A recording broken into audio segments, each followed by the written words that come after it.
Hi, I'm Julia from Sheep Ahoy. I'm one of the founders. I originally set up nearly 9 years ago with my daughter. Basically, to not drag it on too much, we rescue sheep from all kinds of scenarios. We now have 5 different locations that we rent. We don't own any land. This is what we call our main events field. At the moment, as you can see, it's got no sheep in it. That's because this field gets very, very wet in the winter. We will show you where the sheep are, but we're showing you this because this is where our community engagement project is going to be set up. We have lots of people come down from the local community to see the sheep. We want to develop that. We want to let local community groups come here, but we need facilities. We need toilet facilities, we need hand washing facilities. We don't actually have water here, so we have to kind of make do. But to do that, we want a porter cabin which will act as a dual purpose. So it'll act as kind of a centre for the community where we can educate people about sheep, maybe have local groups come in and colour sheep, do colouring in there, but it'll also have things all over the wall about animals so that they can learn. But it's also going to be a safe place to keep medicines and things like that for the sheep, because at the moment everything is just recycled, and I end up driving around with all of the medical things in my car because we haven't got anywhere kind of dry enough to keep things. It's not just the medicines, it's things like dressings and feed and stuff like that. So we're asking you to support us because we want to develop our links to the community. We have a lot of community support which we're really grateful for, but we're looking really to develop that, as I say, and we need your support. We're going to be really busy with lambs coming in soon,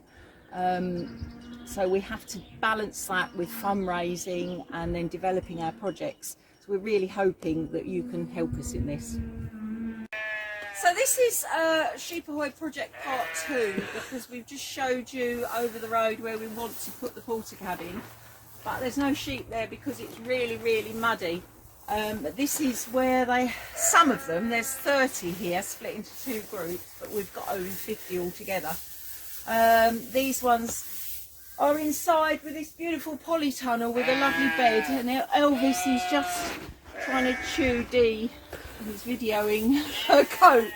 But basically, we wanted to show you the sheep, and I also wanted to add that one of the things that we do is we encourage disabled people to come. As I say, disabled doesn't mean in a wheelchair, it could be mentally disabled, it could be anything.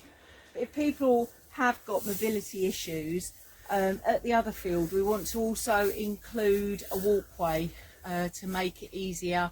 And obviously the toilet facilities would be for easy access, as they call it. So I think basically, I would have said that over there but forgot. So I'm doing it over here. And I also want to talk to you just briefly about the sheep.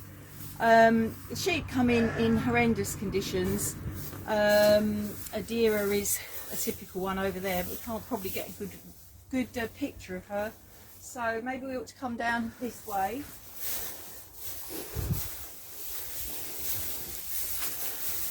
At the end here we've got what we call the special needs. Not all so special needs now, but they were. And Robin was found, this is Robin here, was found wandering around the housing estate in a local town. She was emaciated with sheep scab, probably about 15, no front teeth, and it turned out that she was actually carrying a lamb, and it was very stressful because we were told the lamb could potentially be dead because Robin was in such a state, and her lamb is at the back, little Sue. Can I see it? Susie! Up, Susie! She says, no, I'm not coming out. I want my that's her calling. I want my lunch. I haven't had my food yet. We've got old May there that was in a terrible state at market and was actually bought by a farmer to come to us. So and Bear, the biggest boy, you're gonna come in? Come up, Bear. He was left to die in a field with highly infected legs. One of the legs he couldn't even put to the ground.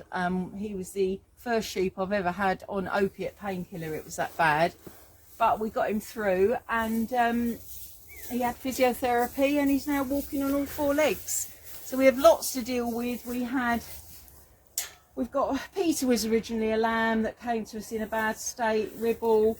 Oh look, you can just see Robin and Sue have just wandered out the back to see whether there's any food. Toby's following them. Toby was completely unconscious when I got him last year. Spent 2 weeks sleeping with him in my kitchen on the floor, made a bed up for both of us because he just couldn't walk. Once I got him conscious and he was healing, he'd lost control of his back legs. We think he'd been hit on the back with something because he had a huge swelling. But as you can see, he's living a life. They're all going outside because they're waiting for their hard feed. Oh, I don't know. Who we got here? We've got Samuel. Hey, Sam. You're waiting for your food. Are you waiting for your food? And one thing I'm going to say is that sheep are great for mental health and stress. They're really de-stressors. You're with them and you forget about all your other problems. We're one of the only places where you can actually interact with sheep on a one-to-one basis. So that's visitors as well. It's obviously all very controlled. We've got insurance and we wouldn't let anyone interact with some of the more boisterous ones.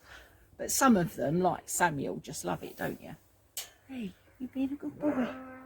You're being a good boy, being videoed.